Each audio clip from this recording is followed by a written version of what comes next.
Hello and welcome to another SciFirst MovieTalk episode. So, in this episode, I will be continuing my Star Trek journey and discussing the 2013 science fiction movie Star Trek Into Darkness, which actually marks the 12th theatrical outing for the Star Trek franchise. So, this movie is yet again directed by J.J. Abrams, following his Star Trek movie directorial debut with the previous movie in the series, 2009's Star Trek, which served as a reboot to the Star Trek movie series, which kind of introduced us to the origins of Captain Kirk and his crew, played by different actors to those in the original series, in an alternative timeline to the main canon of the Star Trek universe, if you like, known as the Kelvin timeline, based on events which transpired at the start of that movie. So, as a disclaimer, I will probably give some spoilers for this film and perhaps others in the Star Trek series, so please do switch off now if you don't want to hear any of the plot details for those films. But please do come back, though, when you've watched the films and let me know what you thought, and of course finish the review. This movie does continue the adventures of the crew of the Starship Enterprise, with Kirk, as played by Chris Pine, now at the helm, and sees them conducting a perilous rescue mission on the red planet, Nibiru, if I've got that right, attempting to stop an active volcano from destroying the planet, with Spock, as played again by Zachary Quinto, attempting to detonate a device to stop the lava from erupting. They are supposed to be doing all of this in secret, without being seen, in order to preserve the Prime Directive, non-interference with primitive cultures. However, this doesn't go quite to plan when the Enterprise breaks up to rescue, breaks cover to rescue Spock. Apologies. Back at Starfleet, for his actions, Kirk is removed from the Enterprise. However, at the same time, a Starfleet records archive in London is blown up by a sinister character known as John Harrison, as played by Benedict Cumberbatch, followed by an attack on Starfleet headquarters itself, which sees Kirk's friend and mentor, Rear Admiral Christopher Pike, as played by Bruce Greenwood, killed. Harrison is tracked to the Klingon homeworld of Kronos. The problem is, at this time, where we are in the movie here, Kronos is out of bounds. The Federation just cannot go there. So, full of revenge, Kirk vows to follow and capture John Harrison and proceeds on a covert mission sanctioned by Starfleet Admiral Alexander Marcus, as played by Peter Weller, and is kind of given some experimental torpedoes with the instruction to wipe Harrison off the face of the planet. The Enterprise crew have some severe doubts about their mission, and are very sceptical about its ethics.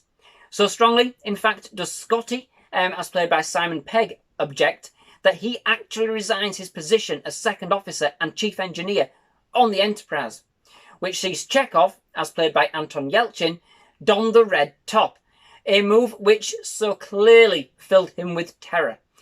Just the look on his face at this point was priceless, and a great nod to a Star Trek running joke. In chasing Harrison down, there was some real difficult choices to be made, as the team uncover a dark plot to weaponize Starfleet and initiate a war with the Klingons, which has put the Enterprise and its crew smack bang in the epicenter. Indeed, it was intended that the Enterprise would act unbeknowingly as the catalyst. So, at this point, I don't think I've given away any major spoilers, and I think that's all I'm going to kind of give on the plot for this one to that extent. It's the basic premise and the ethos of the movie, revenge being the flavour of the day. In discussing the film, then I'll start by putting my cards on the table. This movie, for me, is simply spectacular in many ways, and is my favourite entry into the Kelvin Timeline series of films kind of produced today. At the time of this review, of course. I just hope that this review doesn't cost me some of my subscribers. Now, I know that from the comments I've seen over time about this movie, and indeed the Kelvin Timeline, Star Trek films in general, that this kind of film does polarise a bit, very much like the first film in the series, in that perhaps it's a bit like Marmite. You either love it or you hate it. The movie has a number of twists and turns that, okay, I agree. Some you may see coming, some you may not, like dependent on your view of the direction of the Kelvin timeline films took. But personally, they kept me enthralled and on the edge of my seat. I can't say they didn't. So, and major spoiler alert, if you haven't yet seen the movie, I'll give you a second chance to switch off now. You ready? One of the biggest reveals in the film, then, is that John Harrison is actually, and let me say this right, Khan Noonien Singh, or simply Khan, as actually introduced in the original Star Trek series, and so brilliantly brought back for the second Star Trek film, The Wrath of Khan, played on both occasions, of course, by, and again, get this right, Ricardo Montalban. Names aren't my strong suit. So, in that then, I can actually appreciate where the hate side for this movie comes from, as it does feel that it's a rehash of a classic Star Trek film, and agree that nobody can actually replace Ricardo Montalban as Khan. But I also can't ignore the fact that I really did enjoy this movie and Benedict Cumberbatch's performance. I think he still gave an excellent portrayal as Khan, and his mannerisms were ideally matched for a cold and calculating villain who kind of really comes into his own towards the end of the movie. Not forgetting that the Khan we knew from Star Trek II did not appear until a lot later in the timeline. Technically, and the way that we meet him in Star Trek the original series is not quite under the same circumstances as it is in this movie. So, I get how we may have seen a different Khan portrayed here, similar to each of the other characters in this offshoot of the Star Trek universe. It almost felt like a part-way origin story for Khan, as much as it was for Kirk and the rest of the team. In this movie, I mean, Khan is the kind of villain that you love to hate or hate to love, whichever way around that saying actually is. But anyway, it's hard to see him as a true villain at times. He has a very kind of similar values to Kirk, and this is played upon in the movie as their relationship develops. And we learn that more about Khan we have in this film, to begin with, has some kind of respect for Kirk as a captain as a result. You know, ultimately, the real villain of the piece is actually the Starfleet Admiral. Like Kirk, Khan is simply, you know, looking for revenge for his own crew. There's quite a big analogy made there. The first time I watched this, I was one of those people, if indeed they exist, that did start shouting, jumping up and down in my seat, you know, well, whispering to the wife in a cinema. It's Khan, it's Khan. She had no idea what I was gibbering on about, but I agree. The film echoes some events of Star Trek II, The Wrath of Khan, but it is different enough to be a fresh story and with enough twists, not just to be another rehash. You know, admittedly, some elements, they do come close. I'm not saying that they don't. The film, for me, kicks off straight into the action with one of the most spectacular starts to any Star Trek movie I have ever seen. A real on the edge of your seat kind of attack to the senses that paves the way for the rest of the movie. In my opinion, it's very well paced, with very little lag. You really get a feel that the crew are now setting off on their adventures in a big way. Very reminiscent of the original series. Okay, so with quite a bit more action, agreed. I'm not for 1 minute saying that the movie sees a return to the style of the original series, just the way that the movie feels more like an adventure, akin to the adventurous and explorative natures of the series. In fact, it has to be one of the most awesome starts for the Enterprise that I've not seen since the likes of the motion picture. At the beginning of the movie, it rises out of the sea on Nibiru, and in simply spectacular fashion, with the water kind of rushing off the new Star Trek, with the new Star Trek theme as it's at its most climactic, and given the context of the scene itself, where they have to kind of break cover to save Spock from the pending volcanic explosion. I don't mind saying that this scene has always given me goose pimples, even just thinking about it. The movie continues in this vein throughout with some spectacular fight scenes with an imposing Starfleet warship, the USS Vengeance, a dreadnought-class ship built solely for combat. The Enterprise, however, gives an excellent run for its money and again features some real kind of fist-pumping, audience-rousing scenes. Speaking of the music, this has always been a big part of any Star Trek movie for me, and in this movie, Michael Greco is back at the helm and expands on his superb theme as used previously in the movie 2009 Star Trek, providing both a sense of familiarity and a new sense of the adventure that is about to unfold.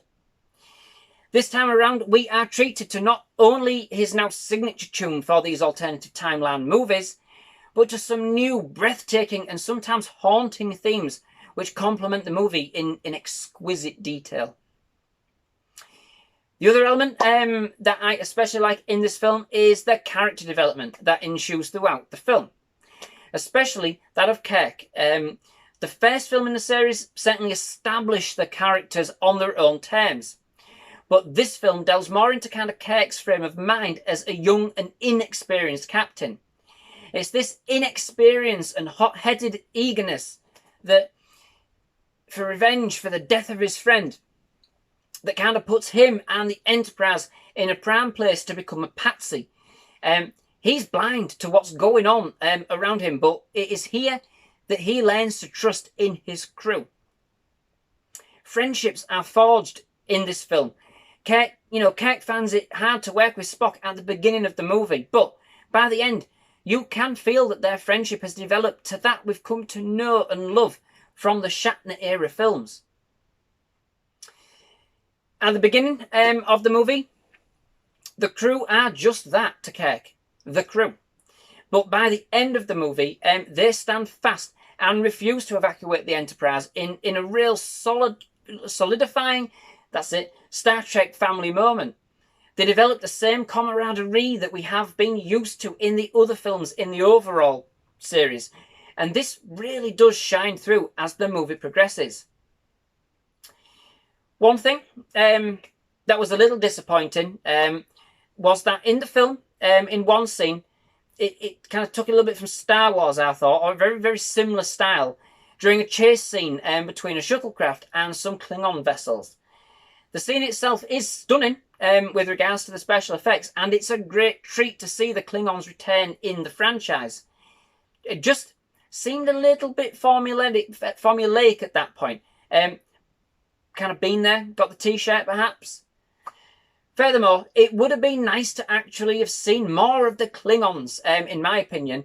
There just was nearly not enough of them in this film. And apart from the battle sequence, we just don't find out enough about them, nor have anything, if at all, in the way of meaningful dialogue. They are a formidable foe, and they just kind of seemed a bit watered down here. I appreciate that the film may not be for everybody, and it has certainly got its fair share of dislike since its release. I hope you will have seen from my other reviews that I certainly appreciate the other movies as they are. So in this review, I have done the same. I have to be honest just about how much I did enjoy it. I kind of almost see the Kelvin timeline films as almost like a separate series of films to some extent. To be fair, if it wasn't for the inclusion of the original Spock, as of course played by Leonard Nimoy, they probably would have certainly been that way. My love of this movie most certainly does not replace my love of the other movies with the original series cast, and of course that of The Next Generation. So overall, I mean, I think it's probably quite obvious that I love this movie. It certainly ramped up the action quota from the first movie in the reboot series. It's a powerful piece of cinema, at least for me, and has some fantastic, breathtaking cinematography.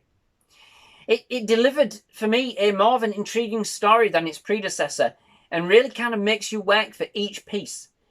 It doesn't reveal all its secrets in one go.